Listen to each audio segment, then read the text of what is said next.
Assalamualaikum warahmatullahi wabarakatuh. Tapi pun selamat siang buat pemirsa Tribun Lampung TV.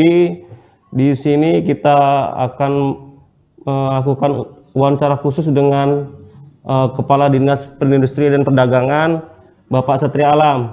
Assalamualaikum Pak Satria, Pak Kadis. Waalaikumsalam warahmatullahi wabarakatuh. Bagaimana Pak Kadis? Sehat Pak Kadis? Amin. Alhamdulillah. Berikut ada beberapa pertanyaan sih Pak Kadis yang akan kita lontarkan kepada stakeholder yang menaungi Dinas Perindustrian dan Perdagangan.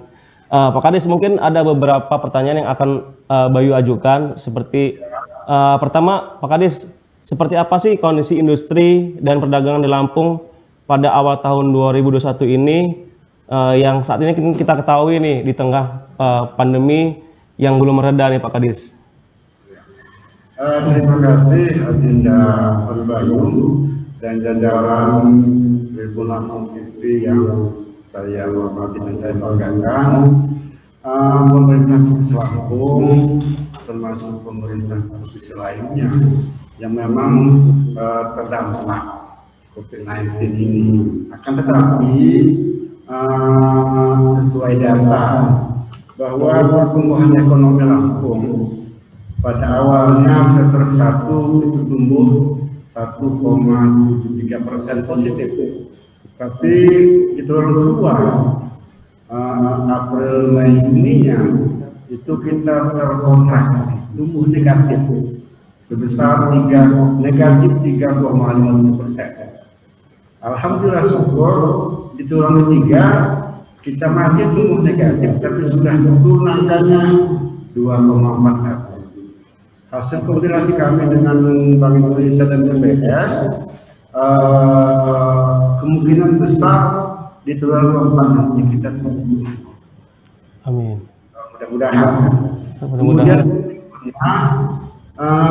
baru-baru ini Pemda Lampung telah menerbitkan Perda tentang adaptasi kebiasaan. Kita berharap perda ini akan berdampak terhadap dunia usaha, perindustrian dan perdagangan di Lampung. Kemudian yang berikutnya,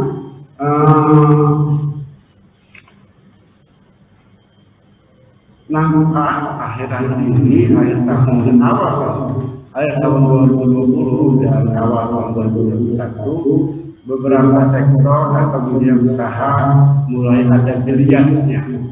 Antara lain datanya, jumlah penumpang yang melintas Bakahuni, penumpang ferry maksud saya, ini sudah mulai meningkat. Dan yang kedua, destinasi wisata malah sudah dibatasi, tapi alhamdulillah syukur sekarang hotel, rumah makan sudah ada geliat lainnya. Bahkan pengunjung wisatawan ini yang dari Lebak